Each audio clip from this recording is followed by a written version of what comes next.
recently found a stanza from one of Lucille Clifton's poems that I love, and it says, "In populated air, our ancestors continue. I have seen them. I have heard their shimmering voices singing." Our ancestors are shimmering. Their voices are always talking to us, and I really want to be able to encapsulate that into a library, into words, so that we never forget their voice.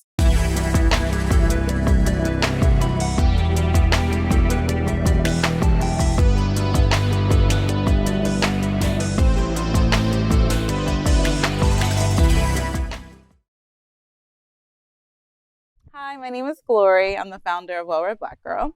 I'm Michaela. I'm from Sankofa Video Books and Cafe. So nice to meet you. Hi to meet you.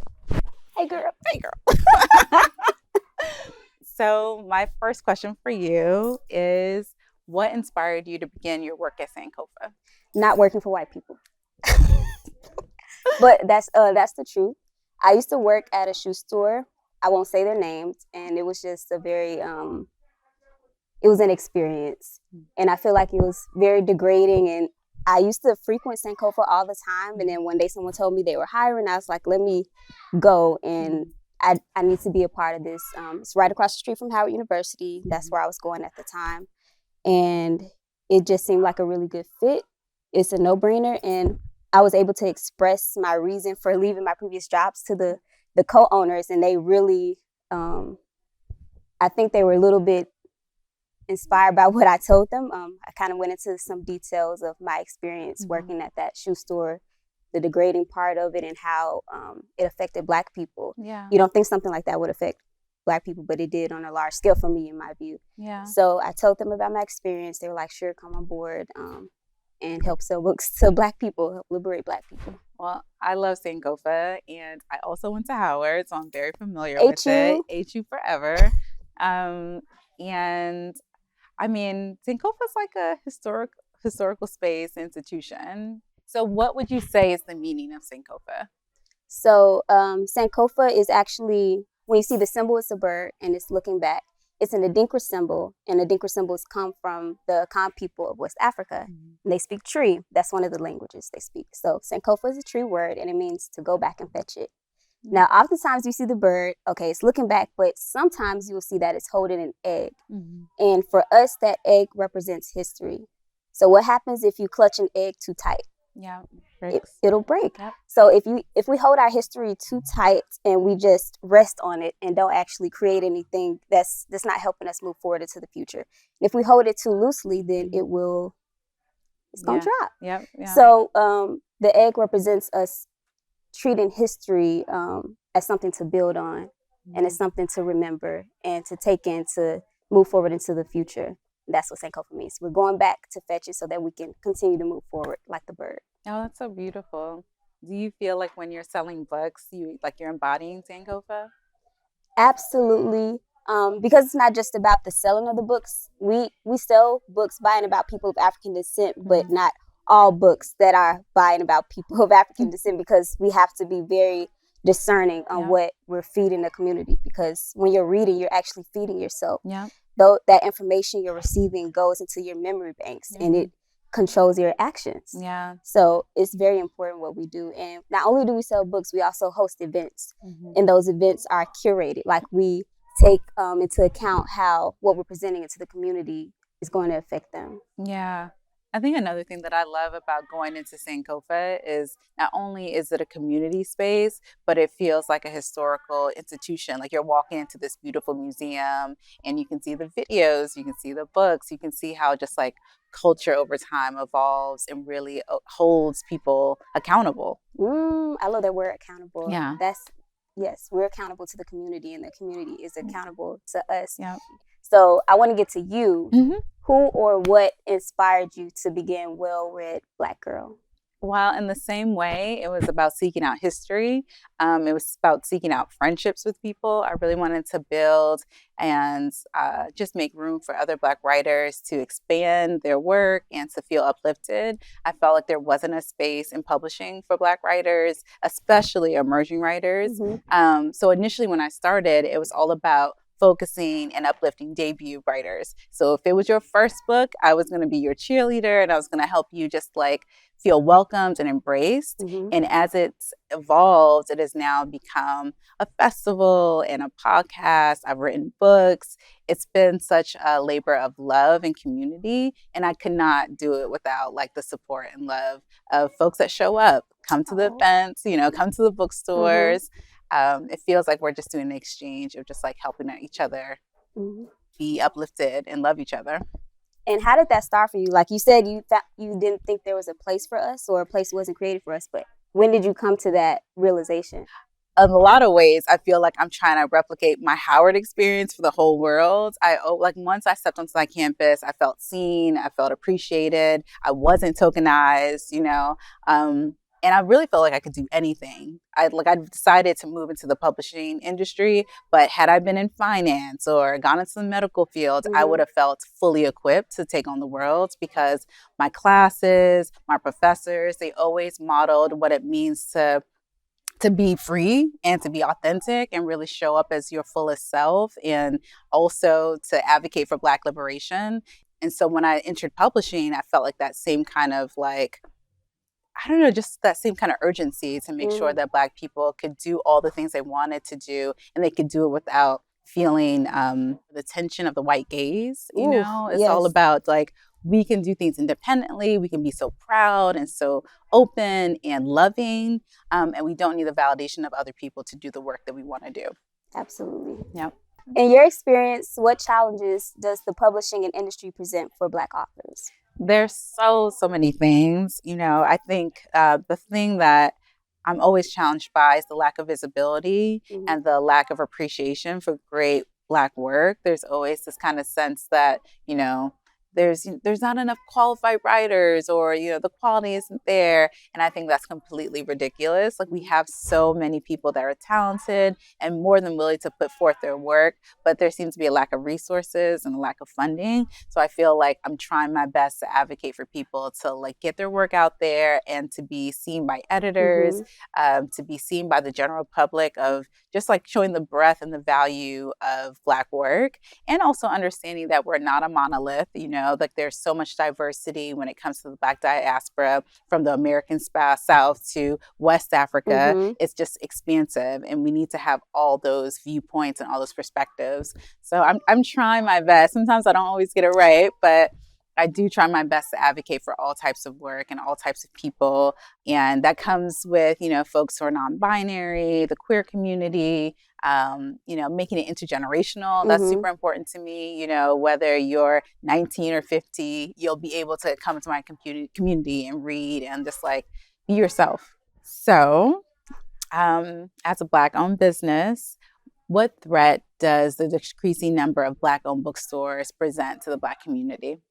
Wow, that's a great question, and it's a really great time to ask that question as we see all the bans on books that are happening. Yeah. I mean, it's been a continuous thing, but it seems to have increased over the past few years.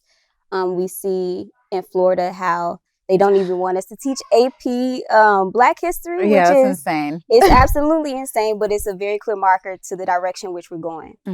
So the threat of not having Black-owned bookstores is a threat on the Black community as a whole. Yeah. Like, no matter, and a threat to the world, because everyone should know this history. It's empowering to know where you come from, to know about other people, other cultures, and a diversity in thought. Yeah. Like, it's not just about history.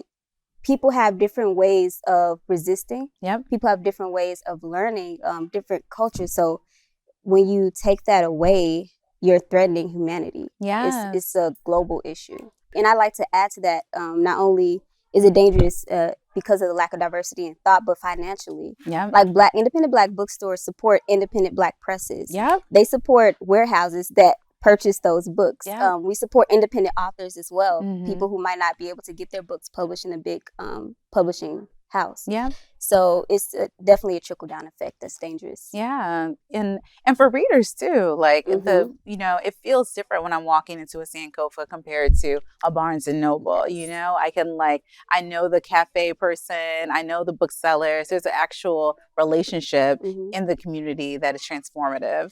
So I'm so thankful you exist, and other Black Yes. bookstores exist because we need that history. And it's part of Mhm. a richer legacy, you know, So of just true. like Black resistance, you know, Black civil rights movements. Mhm. It was like bookstores and churches and Yes. everything in between. Like we need those spaces to build and grow together. Absolutely. How does Black literature support Black efforts to self-identify? Ooh, why you give me that thesis Oh, I know. question? Can you wait? Repeat, Yeah, that was a rewind good it. question. I'll say it one more time. How does Black literature support Black efforts to self-identify? To self-identify. Okay, so we're getting into identity. Yes. Let's start with the American education system. Okay, I was raised in a public school system. I was blessed to be able to go to Howard, and unfortunately, what I wanted to major in was no longer available. So I went to the Africana Studies department, and it was probably one of the biggest blessings of my whole life because I got to learn about who I am. And I know people have had a very similar experience in different ways, maybe not from a university, but someone exposed them to their history through literature, and they were able to figure out who they are. Like I had no idea that I had cousins. I'm speaking figuratively, but I have cousins like on the continent, you know, in the Caribbean, even in Europe. Like we're out here, but I had no idea. I felt cheated. I felt so cheated and upset. And it's my hope that through literature, we can get people, young people, they don't have to wait until we get to college, you know, to learn this history. They should be from birth learning this information from. We say at Sankofa, like education begins on the lap. So you can have your child in your lap and you're telling them about this beautiful history and culture that they come from, or that maybe your cousins figuratively have in the Caribbean, wherever Black people are. I love that. I love that lab metaphor. That's beautiful. Yeah, I can't take any credit. Shout out to Sharikiana Garima, the co-owner of Sankofa. So, what is the value of Black people being able to control their own narratives? I think the value of Black people being able to control their own narratives is they feel free. They can be their most authentic self. In addition to that, they know who they are. So when you walk into a situation where you might experience racism or any kind of discrimination, you can feel centered and not say, this is about me. You could actually like look at the external situation and know that, you know, there are things that are projected upon you and it doesn't have to impact your self-worth. And I was very, very fortunate to have an incredible father, an incredible mother, just parents that advocated for me and made me like just feel confident in who I was. And so when I went into situations where, you know, things were crazy or like I just experienced, I mean, to be candid, where I experienced racism, I didn't doubt myself. I was just like, okay, this is not my problem. This is not a me problem. And I was able to just like continue and be confident in like who I was.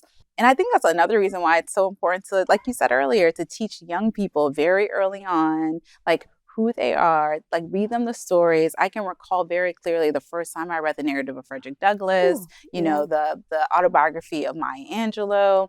All these stories left such lasting impressions on me and made me feel like just, I can't overemphasize the confidence I felt by like reading their stories and knowing that they experienced similar things as me and they had like a rich history. And even though they experienced so many traumas, you know, they were able to also be triumphant too, you know, and that idea, like the idea, like, you know, because of them, we can, like, it's just so real because when I read that history, it inspires me. It doesn't make me feel downtrodden. I'm just like, I can do this too, because I know my ancestors have been able to do it.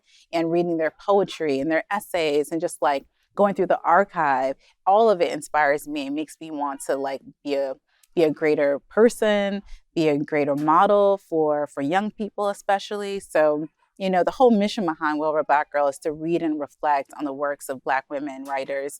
And I do that. I seriously ask myself questions of, you know, how can I show up? You know, who am I becoming when I read this? How can I actually take, if I'm reading Dorothy Roberts or Angela Davis, like how can I actually take their words and turn them into policy or break them like actual practical tactics that I can use? You know, it's not really just about reading for entertainment. It's really about fortifying yourself and understanding the education and the history of Black people.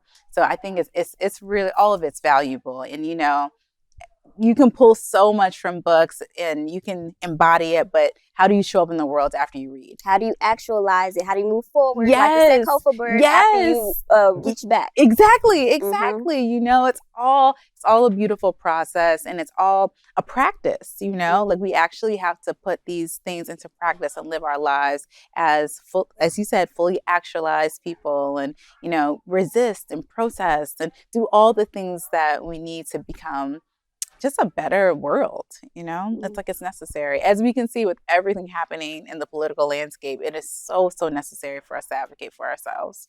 How can literature encourage Black people to take advantage of the full human experience? We talked about it a little bit earlier. We're not a monolith, and there's such vastness to the Black identity. And once you have an understanding of that, you can explore and you can self-educate. So you can read stories from all over the world and understand how that relates to Blackness. And you can also understand how we need to correct the record. I'm a huge fan of the 1619 Project. You know, that is a perfect example how Nikole Hannah-Jones is like rewriting history and making sure that history is visible and known to all generations. You know, it's a book, it's a podcast. I think it's like a TV series now. They just came out. It's all these things. But this one person had this amazing idea, and now she's built a whole culture around it, and it's changing how we view Black history. So, you know, I give her so much credit because it's just a massive movement that started with an essay that turns to the book and then evolved into all these different things. So I do believe that our education and our history and discovering things, that is like, honestly, that's like my favorite part about going into an archive and reading so many different books, because there is so much to discover about Black history, so much we have not even uncovered. You know, you see the movies, Hidden Figures and this, that, and the third, like there is so much. And that's just the surface. Like it's just the surface, still, you know? So it's like I am so excited for future generations to be able to dig in and learn more about who they are and the history that is going to ultimately shape the future, you know? So my son and, you know, future generations, all these people have access to so much more information because of technology. So I'm just hoping that they can use it to their advantage, you know, and there's an urgency to doing the research and to correcting the record at all times. So, you know, we are in DC, and it's an area that has seen extreme gentrification. How is the existence of Sankofa Books resistant to gentrification of itself? We're actually celebrating the 25th anniversary of the bookstore. Oh my gosh! Yes, which is even more of a big deal because of the gentrification that you just mentioned. Yeah. We are, I think, the oldest Black-owned bookstore in this area. It's a good thing that we're still here, but it's unfortunate that we're one of the only ones here in this area. We are a pinnacle of resistance, not only because we are actually there physically, but what we represent. So Sankofa the film is also celebrating its 30th anniversary.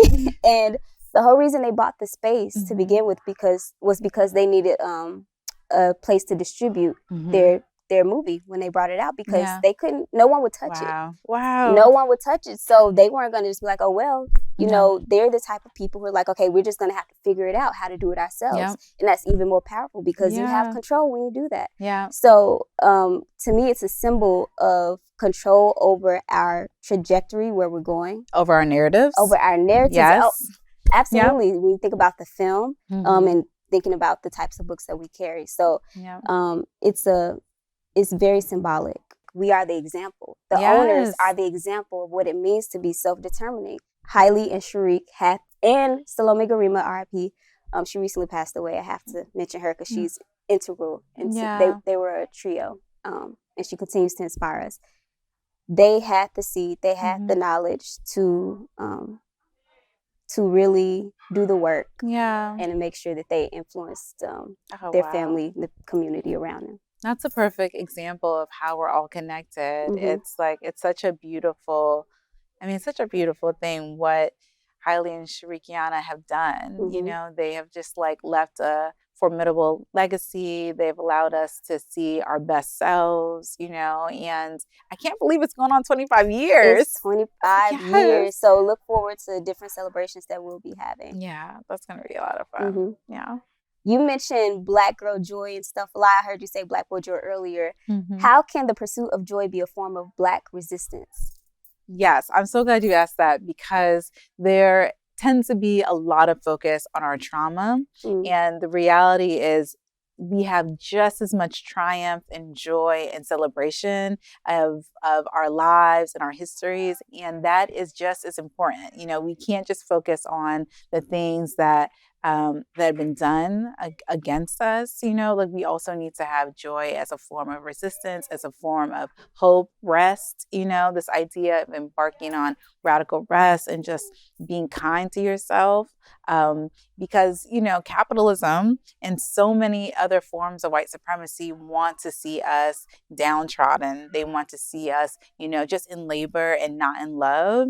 And I think that actually being like your fullest, most authentic, just most loving self is what it's like what fights it's what fights oppression, really. Yes. Loving yourself and saying that I matter, I exist, I'm a priority. That those actions and that self-confidence is really what drives hope. It drives resistance. It allows you to show up every day for yourself, for your community, and not to give up. And right now we're launching a new camp for kids, and we're calling it Camp Joy. Because I think that, actually embodying your joy, embracing the moments of levity and playfulness is so important to self-expression and self-identity. We have so many traumas that we've experienced within our history that we also need to recognize and celebrate the triumphs and really just be our fullest, most freest selves. And the earlier we start, when we start to tell kids to be joyful and understand, what their joy list is, meaning like what makes you feel good, what can you read, what can you experience that gives you the most the most like self-confidence and the most happiness. I really want to focus on those areas, especially for Black and Brown youth, because unfortunately there's a lot of neglect that happens, and there's not a lot of safe spaces. There are a lot of things that are challenging our young people, and I want to create a space where they can just be kids, and not be experience adultification or be just ideas that are negative projected upon them. I had a really incredible childhood where I was able just to be a kid and read books in a corner and go to camp. And I want that experience for other kids. I want them to feel that freedom and feel that joy. And that like, again, that kind of feeling of love allows you to experience liberation and allows you to be confident and grow into an adult that values themselves and understands the importance of being self-centered and grounded in identity. What is the mark that you would like to leave on the Black community? Wow. Okay. Personally, I want to see Sankofa's all over the country. Yes. I want to see more institutions grow from Sankofa that are similar to what you're doing with your camp.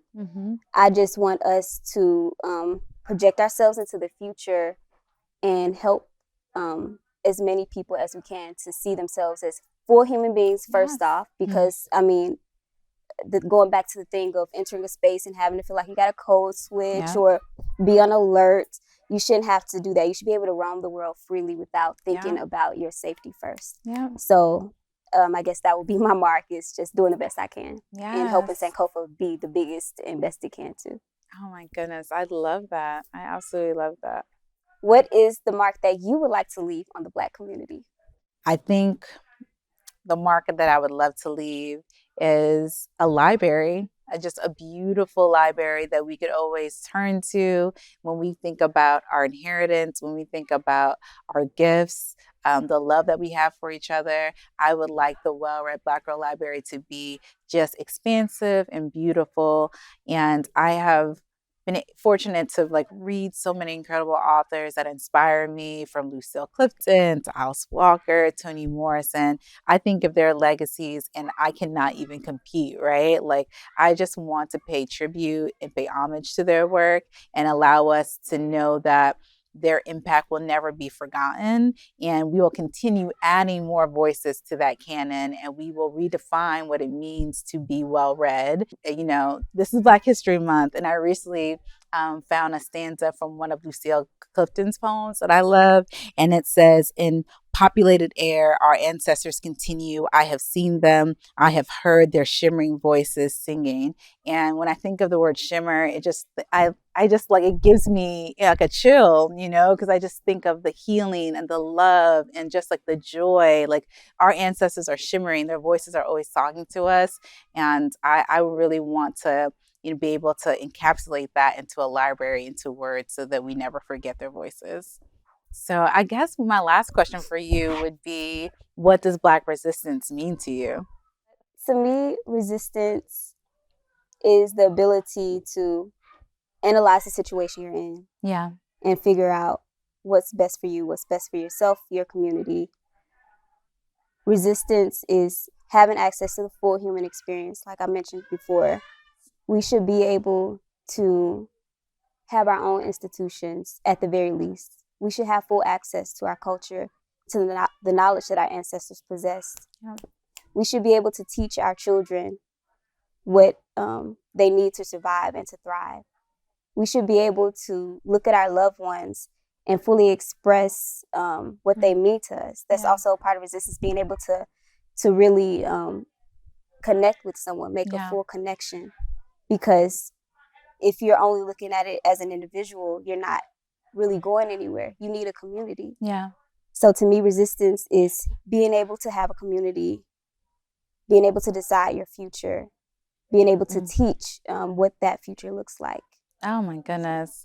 Wow. I like so agree with you 100%, especially when it comes to advocating for our freedom and teaching each other, and living in collective community without the opposition of other people telling us like you can or can't. That's what resistance looks like to me. It's just like that liberation of self, and having the diversity of thought, of experiences, and actually being able to not only survive but thrive in all these spaces. Like, I'm so exhausted by what is happening to Black and brown people, just the sheer amount of just like violence that we encounter, the microaggressions. Black resistance is being void of that. It is being able to be completely 100% free and able to show up like as our whole selves and be safe. And it's like you said, it's a hard thing to articulate, and it is such a complicated word. What does resistance mean? Because I think a lot of times we're on the defense. We're ready to like fight, to protest, to just like scream that our humanity matters. On the other side of that, I want peace. I want serenity. I want the joy of my future and like the fullness of it. So it's a complicated word, and it deserves so much attention, and it also deserves so much more tenderness. Attention and tenderness. I love that. Yeah. I just want to add that also, like, Black resistance, even in the midst of all the violence that we're experiencing, all the oppression, it's the ability to center our needs. Yes. And move from there. Like, we are our own center. Yes. No matter what's happening. Exactly. And that is something that, I've been trying to really advocate for myself, that I can always have inner peace, no matter the things that are happening around me, and the things that challenge me. I can always be centered, and I can always, be self-determined in who I am and how I show up, and not letting the outside things that are really challenging when we're thinking about oppression, especially when it's systematic. And it's like, there's redlining and segregation and gentrification and all these policies that are clearly in place to put Black people down. It's challenging to be centered. It's challenging even to like love yourself, to find your self-worth. But if you can do that, everything else kind of falls to the wayside because I know that I love myself and I love my people and I love my history and I love my community and I acknowledge my ancestors. You know, it's like that's the first step to everything else. It's just like the loving of self and loving your community and fighting like all the things that are anti-Black, you know, and just saying, I love myself despite all these other things that I may encounter. I love myself and I love my people. So I think that's the essence of Black resistance. And if you're operating out of love, like all your actions are going to reflect that, even if it means that you're out like protesting, if it means whatever you're doing, like that's coming from a place of love. So that's also resistance. Yes, it all is. The joy, the love, and everything in between, it's all resistance. Well, this has been so dope coming to the Shaw Neighborhood Library and talking to you. It's always good for folks to come out, support the library, pick up some books, go to story time, all the activities that are here. And this has been amazing. It's been like, I love learning more about your work and Sankofa. Same here. Yeah. Thank you. Thank you.